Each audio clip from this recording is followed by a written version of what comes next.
Hello, friends. This is Dave Hurwitz, executive editor at ClassicsToday.com, here with a chat about what killed classical music retail, the record store.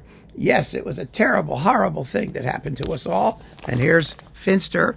Yes, are you interested in this topic? I guess she is. Okay, so anyway, let's just do this. Yeah, this came to mind recently. I was with a friend of mine, Ali, I hang out with on Monday nights when I'm in the city. You know, Ali and Kenny, and we all go out to dinner and we have a nice time. Ali likes Haribo fizzy colas. Now, what does this have to do with classical music retail? You're going to see, because we're going to begin with the general and move to the specific, and that will make everything clear. So Haribo fizzy colas are gummies. They're gummy candies, and you know Haribo. They're famous for these gummy bears. Halloween is coming up, so I have the, large pack for the kids. Anyway, of course, I also have some for me.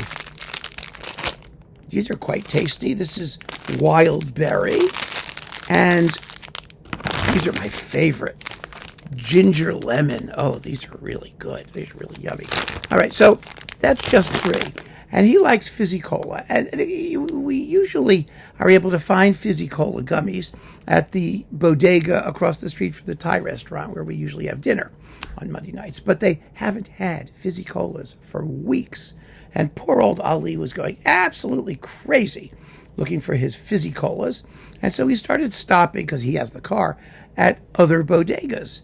And they have dozens of Haribo varieties, but no fizzy colas.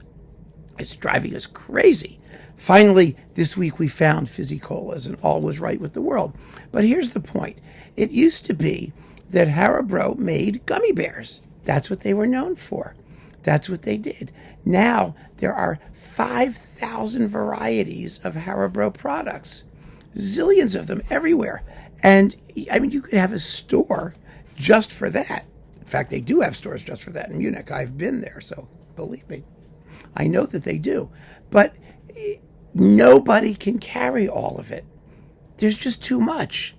It's too much stuff, especially if you have limited shelf space. You go to these corner places, even a large grocery. How much space can they devote to Haribo gummy candies? I mean, seriously. It's the same thing with these things. Beef sticks. Here's a typical, beef sticks, what an obscure product, right? When we grew up, there was one product, the Slim Jim. There it is. The original Slim Jim. This is the monster size. Now they come in different sizes. And we wanted a Slim Jim. You got this. You wanted a beef stick. Yeah, I know, Finster. Oh, she's looking interested. Yeah, see? You got one of these things. It was, that's what, yeah, is that interesting? Yes, I know. You got your Slim Jim, and that was it, right? Well, now, how many different varieties? You can get barbecue flavor. You can get teriyaki flavor. These are Sean's favorites. These come with Tabasco sauce mixed in, and they've double branded it. And then now people think Slim Jim is too junky, because it was a cheap product made out of whatever was left of a cow or some other animal. So now they have these gourmet, keto-friendly, healthy, yeah, right, beef sticks, like chomps, like these, which are supposed to be all stick without the ick, 0 added sugar. It's a beef stick. Okay, so how many beef sticks can you get? You can't find these things in most stores. You have to maybe find chomps at a health food store or Whole Foods or something. And Slim Jims, of course, you can get just about anywhere, but not all the varieties of Slim Jims.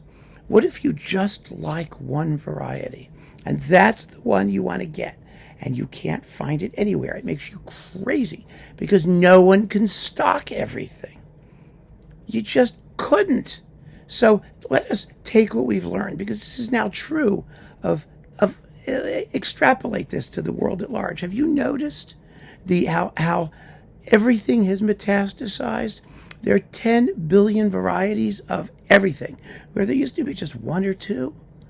I'm talking about food, but never mind different brands of the same thing. I mean, we're talking within one brand. It's unbelievable.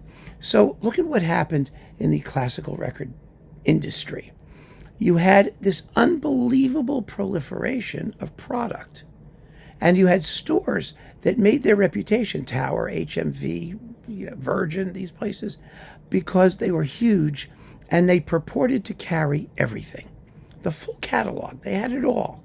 I mean, when I was in college, we had, record masters at the Rotunda in Baltimore. I was at Johns Hopkins University, and they could carry the complete Deutsche Grammophon catalog by doing it alphabetically, just putting it on a shelf. A single shelf on a wall. Thin out, LPs. They have the whole Deutsche Grammophon catalog on a wall. And they had all the major labels, and then they had independent labels. They had the entire world of classical music in a store that was, maybe 800 square feet? 500 square feet? Small, But now you have these mega stores that allegedly carry everything. What are the economics of any retail store, especially the Tower stores are the big ones, the supermarkets, let's say? Well, you have a very, very simple equation. You take your rent, or if you own the property, you have a mortgage, whatever your expenses are, utilities, salaries, add it all together. Divide that by the number of square feet that you own or you operate out of. So that's your expense cost per square foot of space. You need to make more than that per square foot to make a profit. So then you stack yourself full of stuff, and you need to turn over your inventory a certain amount of times every year, depending on what your profit margin is, to achieve the cost per square foot, to at least break even and hopefully make money.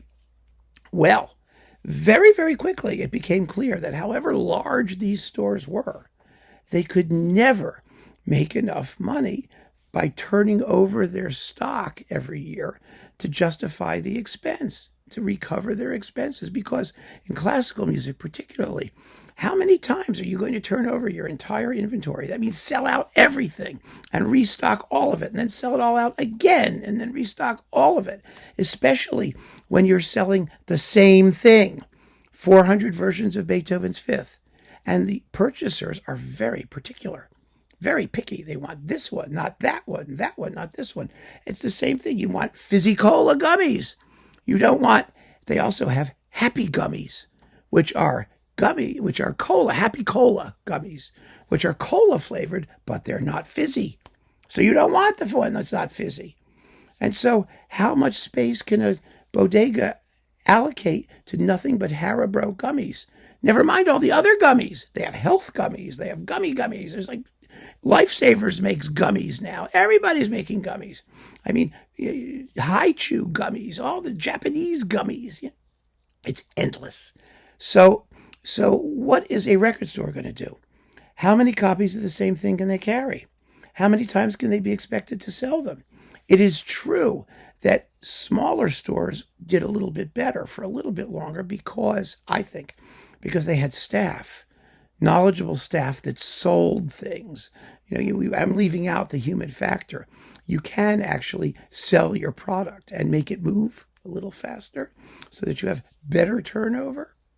But very few classical stores had that. They had people who were stock people, minimum wage, right?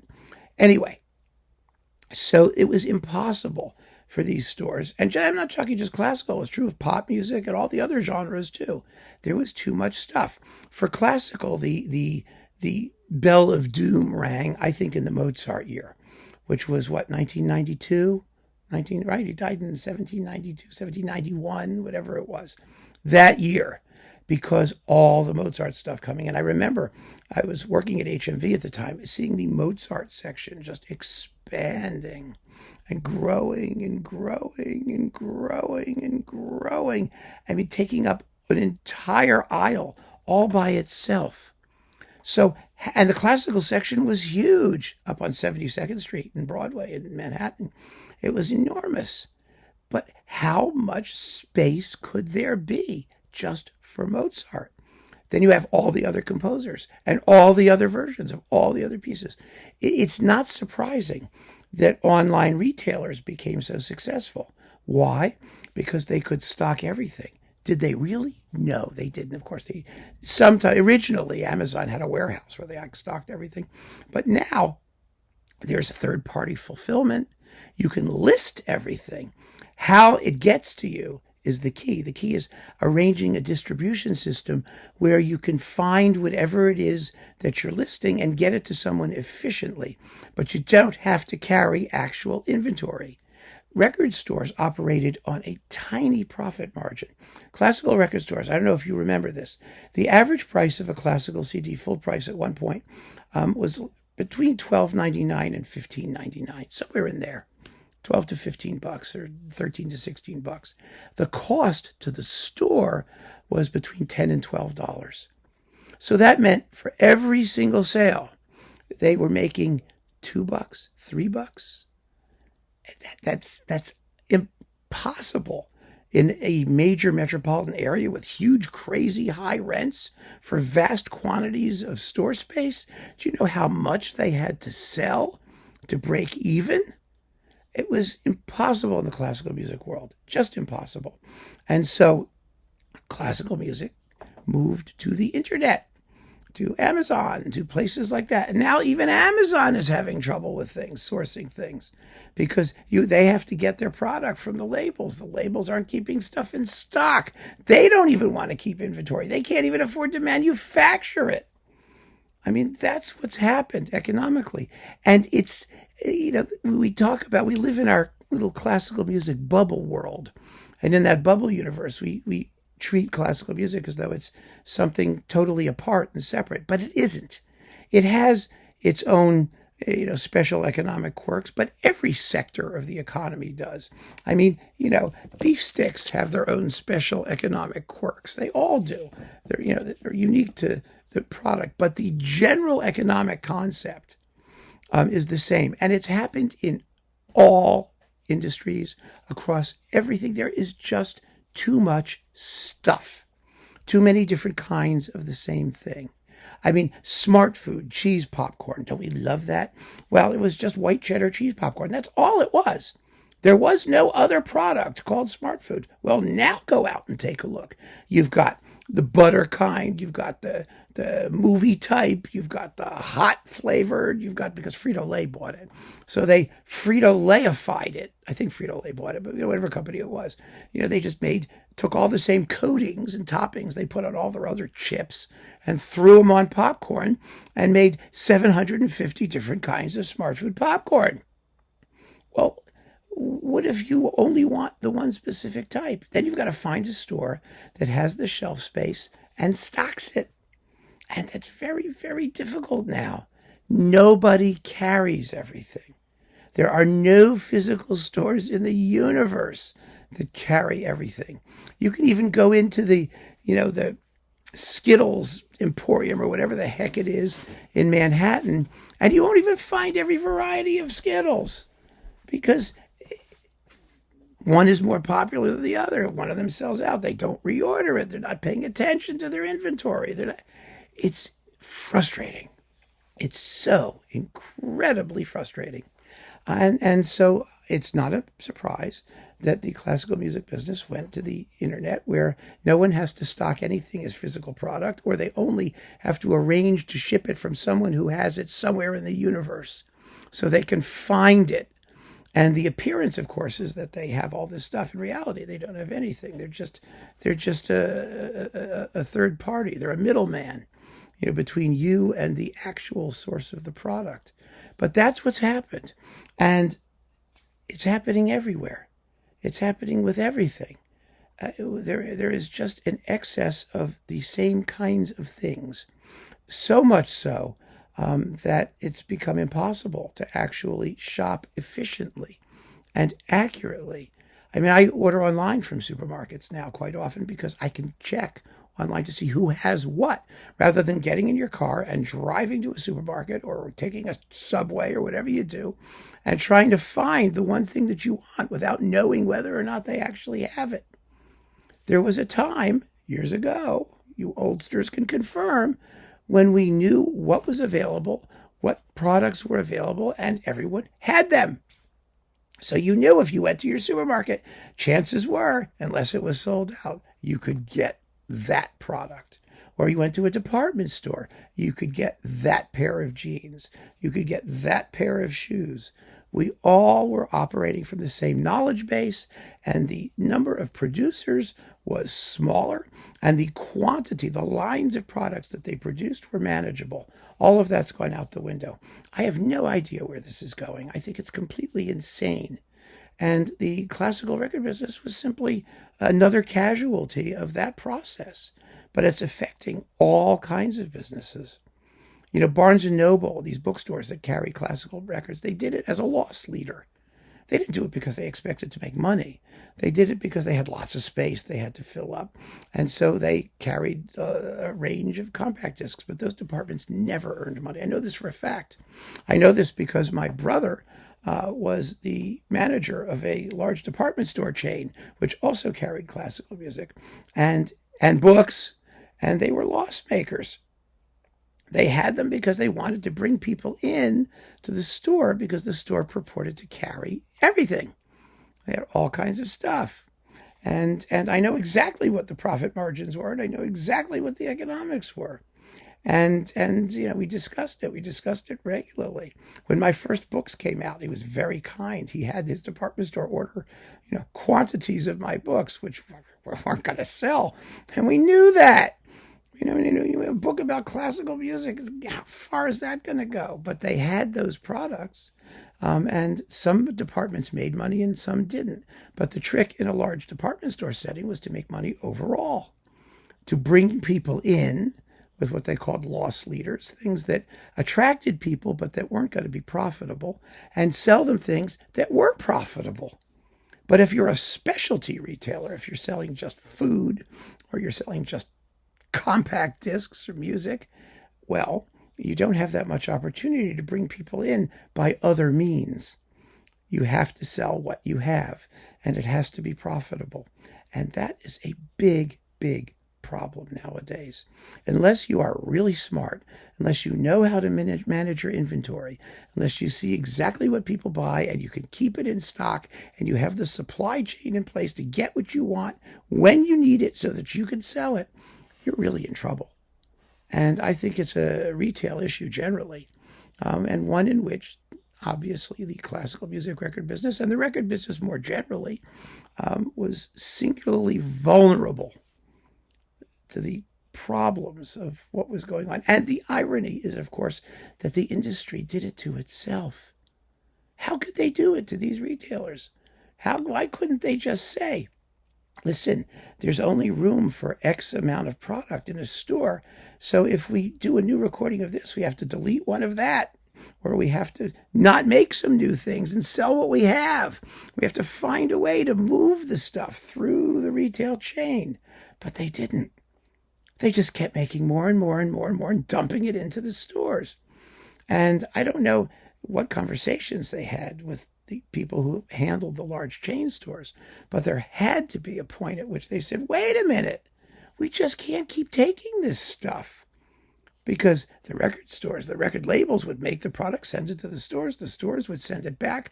I know they had huge fights about returns. Not just returns for defective merchandise, but returns for merchandise that didn't sell. And it got to a point where, at least from the record label point of view, for small labels particularly, and this was also the case with music magazines, you know, you had to have a certain quantity because you had to get them out to all the stores. But then, after a month, the store would send them all back. And then you'd be sitting on tons and tons and tons of inventory that you couldn't sell. Not for anything. So you make less. And, it was insane. It was insane. Record magazines, music magazines that I also used to write for in the United States, they all died because you couldn't get newsstand. You needed space on a newsstand to get advertising. Advertisers wanted you to have a newsstand presence. In order to have a newsstand presence, you had to print a minimum number of copies. That minimum number of copies was enormous. And think of all the newsstands in the United States. We're not talking about Luxembourg here. I mean, it's the United States. So you print tens of thousands of copies. You send them to the newsstands. The newsstand puts them out. Nobody buys it. They pack it up and they send it back to you. And you never get paid. And you're stuck with yes, piles of magazines that you wind up burning or using for cat litter or something. Oh, I'm sorry. I know we have the cat here. Okay. So, yes, magazines. Remember the magazines? No, she uses you know, tidy, fluffy cat something. It's extra light, unscented cat litter. Do you know how many brands of cat litter there are now? Have you any idea how many brands of cat litter you can buy? 50, 100, 200? You have scented, you have unscented, you have multiple cat litter. You have cat litter that turns color when your cat pees, that tells you how healthy your cat pee is. You have cat litter that weighs a ton, cat litter that's clay, cat litter that's not clay, cat litter that clumps, cat litter that doesn't clump. You get the picture, right? It's just nuts. And that's the world we live in, folks. So keep on listening. Thanks for joining me and take care.